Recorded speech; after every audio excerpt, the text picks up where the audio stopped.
souvent, c'est dans les paris les plus fous qui sont les plus audacieux. Je suis parti d'une problématique il y a 4 ans qui était d'accompagner une marque sur 10 pays, 13 langues. Problématique très compliquée en SEO parce qu'il faut comprendre, s'adapter, travailler d'un point de vue technique, mais surtout d'un point de vue marketing. Et donc le but, c'était organiser le projet au niveau international, pas forcément en passant par des cabinets de traduction, mais en travaillant avec des vraies agences et pas juste des boîtes aux lettres dans les différents pays étrangers. Donc sur les 3 grandes problématiques, tu as la partie recherche, déjà des bons partenaires, c'est très important. On a mis en place justement des critères par rapport à ça. Deuxième, c'est dès qu'on les a, il faut s'organiser. Par où on commence? Les lois elles sont différentes d'un pays à un autre. Conventionné également par la Convention de Vienne sur une grande partie de l'Europe, pas forcément pour le UK.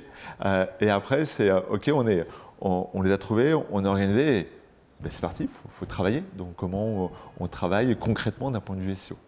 Voilà un peu ce que j'ai présenté au SEO Camp tout à l'heure.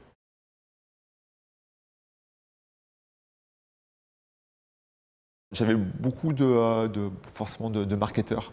Là, c'était une conférence qui n'était pas orientée sur les techniques de référencement pour optimiser son site au niveau international. C'était plutôt pour bien comprendre que les mœurs et les coutumes sont complètement différentes d'un pays à un autre.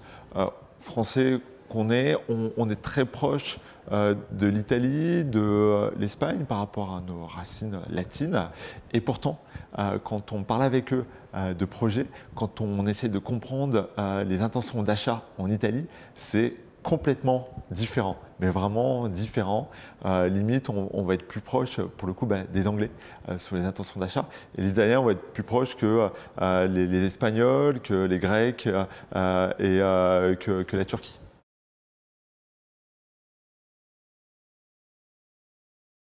Généralement, avant qu'on travaille avec une agence, on essaie toujours de faire un petit contrat. On a nos conditions générales de vente, mais conditions générales de vente, elles ne s'appliquent pas forcément dans les autres pays. Donc, il faut voir quel tribunal de commerce est dépendant. En France, on a un très bon tribunal de commerce sur le droit européen à Paris, mais il y en a également un très bon à Milan.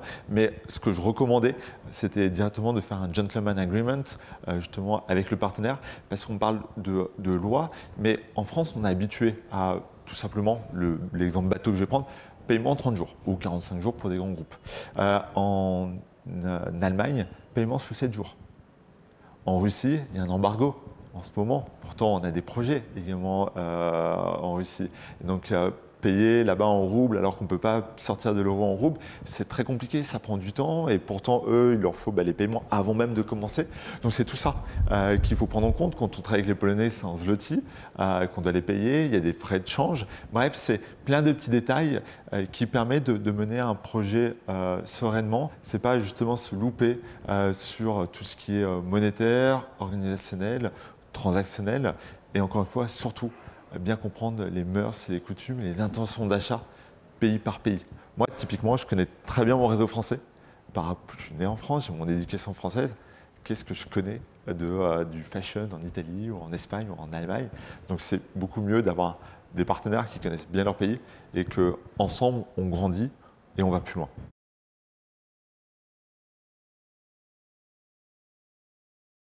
Le SEO, c'est avant tout du marketing. Et la technique est au service du marketing. On peut faire le plus beau site, le mieux optimisé. Si on ne comprend pas l'approche marketing, des tendances de recherche d'un pays à un autre, de ce qui est écrit, typiquement la semaine dernière, on me disait en Italie, Roland, est-ce que là, tu es prêt à acheter sur mon site? Oui, visuellement, ça va. Bon, là, je ne comprends pas trop. Ah ouais, donc si le site il est en italien ou en anglais, c'est bon pour toi? Ah non, non, non, non, non, un français, avant tout, il l'achète sur un site français. C'est peut-être des questions bateau, encore une fois, mais qui font la différence. Et de ce qu'on voit, nous, en France, c'est complètement différent de ce qu'on voit à l'international. Donc, avant tout, le SEO est un levier marketing.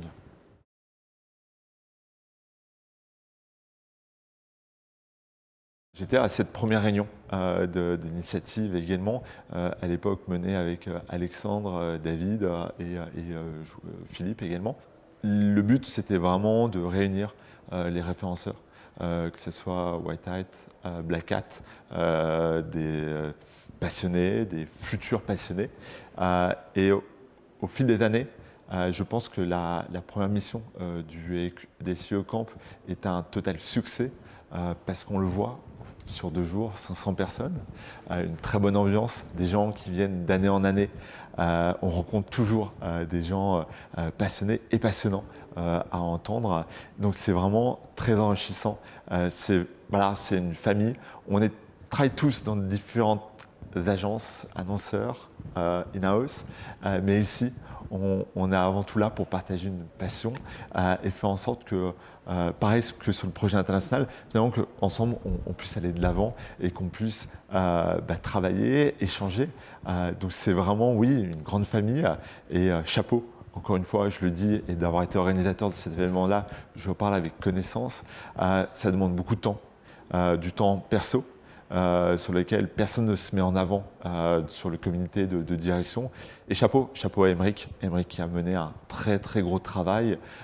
Chapeau à Seb Mounier qui a vraiment pendant 2 ans, voire 3 ans, beaucoup œuvré en tant que président. Et j'espère que l'équipe qui continue va réussir avec autant de talent que les autres personnes ont réussi au fil des années.